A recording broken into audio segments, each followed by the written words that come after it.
तो hi friends, आज मैं आपके साथ शेयर करने जा रही हूँ चूरमा के लड्डू जो बहुत ही टेस्टी और बहुत ही डिलीशियस होते हैं। और ये लड्डू बनाने के लिए कोई सेलिब्रेशन की या तो फिर कोई त्योहार की ज़रूरत नहीं होती। हर किसी को ये लड्डू बहुत पसंद आते हैं। हमारे घर पे तो ये लड्डू बहुत पसंद आते हैं, इसलिए हमारे यहाँ पे हमेशा ये बनते हैं। तो चलिए बनाते हैं। हाय एवरीवन, मैं हूँ Kalyani. Amazing cook with Kalyani में आपका बहुत बहुत स्वागत है। तो चूरमा के लड्डू बनाने के लिए सबसे पहले मैंने यहाँ पे परात ले ली है और 2 कटोरी भरकर यहाँ पे मैंने गेहूं का आटा ले लिया है।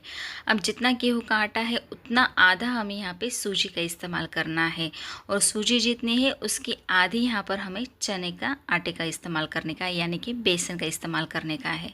जितना गेहूँ का आटा उससे आधा सूजी और उससे आधा यहाँ पे बेसन चाहिए।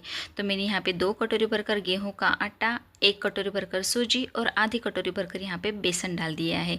स्वाद अनुसार नमक, और यहाँ पे छोटी कटोरी भरकर जो बेसन के लिए हमने यूज़ की थी उतना हम यहाँ पे घी डालकर इसे अच्छे से मिक्स कर देंगे। चुटकी नमक का इस्तेमाल किया था फ्रेंड्स मैंने, और यहाँ पर इसे अच्छे से मिक्स कर देना है अच्छी तरह से, यानी कि सारा घी जो है वो आटे में अच्छी तरह से घुल मिल जाना चाहिए। अब इसको पानी डाल कर अच्छे से सख्त आटा गूंथना पड़ेगा।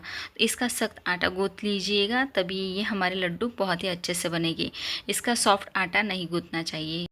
तो बातों बातों में ही हमारे यहाँ पे आटा गूंथ कर रेडी हो चुका है। आप देख सकते हैं मैंने बहुत ही अच्छे तरीके से यहाँ पे सख्त आटा गूंथ लिया है, और बहुत ही अच्छे से इसके छोटे छोटे इस तरह से मुटके बना लेंगे। हम यहाँ पे गाय के मुटके बोलते हैं, आपके यहाँ पे क्या बोलते हैं मुझे पता नहीं है, कमेंट सेक्शन में ज़रूर कमेंट कीजिएगा। इस तरह के छोटे छोटे मुटके हम बना लेंगे। बहुत बड़े बड़े नहीं बनाने हैं और जाड़े भी नहीं बनाने हैं, पतले पतले ही बनाने हैं, नहीं तो ये इसे फ्राई करने में बहुत देर लगती है। इसलिए इसे पतले पतला रखिएगा और छोटा छोटा रखिएगा, यानी कि फ्राई करने में हमें आसानी रहे और अंदर तक ये कच्चा ना रहे, अच्छे से पक जाए, इसलिए ये छोटे छोटे बना लेंगे। तो ये देखिए फ्रेंड्स, यहाँ पर मैंने सारे मुटके बनाकर रेडी कर दिए हैं। अब इसी तरह से हम इसे फ्राई करेंगे। तो दूसरी तरफ मैंने यहाँ पर तेल गर्म करने के लिए रख दिया है। आप चाहो तो इसे घी में भी फ्राई कर सकते हैं, लेकिन मैंने यहाँ पे तेल का इस्तेमाल किया है। अब एक बार तेल में जितने आ जाएंगे उतने हमें अच्छे से फ्राई करने हैं, क्योंकि इसे फ्राई करने में भी देर लगती है। आराम से शांति से कीजिएगा, बिल्कुल अंदर तक कच्चे नहीं रहने चाहिए। आराम से ये छोटे छोटे मैंने बनाए हैं, तो इसकी पकने के लिए, फ्राई होने के लिए इसे 10 मिनट लगेंगे। अच्छे से हमें फ्राई करना है ताकि हमारे लड्डू ख़राब ना हो। तो अगर इसे ये थोड़े से भी कच्चे रह जाएंगे तो हमारे लड्डू 2 दिन में ख़राब हो जाएंगे। हमारे घर में तो ये 2 दिन भी नहीं टिकते हैं लड्डू, तुरंत 1 दिन में ही पूरे हो जाते हैं। लेकिन फिर भी मैं आपको बता दे रही हूँ टिप्स के हिसाब से कि आप इसे अच्छे से फ्राई कीजिएगा, नहीं तो ये लड्डू ख़राब हो जाते हैं। तो ये बात आप ज़रूर ध्यान रखिएगा। तो आप यहाँ पर देख सकते हैं कि हमारे यहाँ पे मुटके का जो कलर है वो अच्छे से चेंज हो चुका है, थोड़ा सा लाइटली ब्राउन हो चुका है, और इसे थोड़ा सी देर के लिए हम पका लेंगे जब तक कि ये अच्छे से और कलर ना आ जाए। तो ये देखिए फ्रेंड्स, फिर से यहाँ पे 5 मिनट हो चुके हैं और हमारे यहाँ पे मुटके का कलर बहुत ही बढ़िया तरीके से आया है। बस हमें इतना ही रखना है। अब इसे हम निकाल लेंगे, इससे ज़्यादा हम लाल नहीं होने देंगे। ये कलर बहुत ही परफेक्ट तरीके से है, इसकी वजह से ये अंदर तक अच्छे से पक चुके हैं। अब दूसरी बैच भी हम इसी तरह से फ्राई कर लेंगे, और दूसरे बैच के लिए भी हमें इसे 10 मिनट तक अच्छे से फ्राई करना है। तो आप इस बात का ज़रूर ध्यान रखिएगा। तो दूसरा बैच भी हमारा यहाँ पर रेडी हो चुका है, तो दूसरे बैच को भी हम निकाल लेंगे। इसी तरह से हमारे जितने भी बाकी है वो सारे निकाल लेंगे। अब मैंने यहाँ पे इसे तोड़कर यहाँ पे ठंडा होने के लिए रख दिए है। इस तरह से तोड़ देंगे तो ये ठंडे होने में आसानी होगी, इसलिए थोड़ा थोड़ा इसे इस तरह से तोड़ दीजिएगा, यानी कि ये जल्दी ठंडे हो जाएंगे। ठंडे होने के बाद ही हम इसे पीस लेंगे। इस तरह से तोड़कर फिर आप पंखे के नीचे भी रख सकते हैं। तो मैंने पंखे के नीचे रख दिया था, तो जल्दी ठंडे हो चुके हैं, और इस तरह से मैंने थोड़े थोड़े हिस्सों में बारीक कर लिया है। अब मिक्सी जार लेंगे और उसे मिक्सी जार में डालने के बाद अच्छे से इसे पीस लेंगे।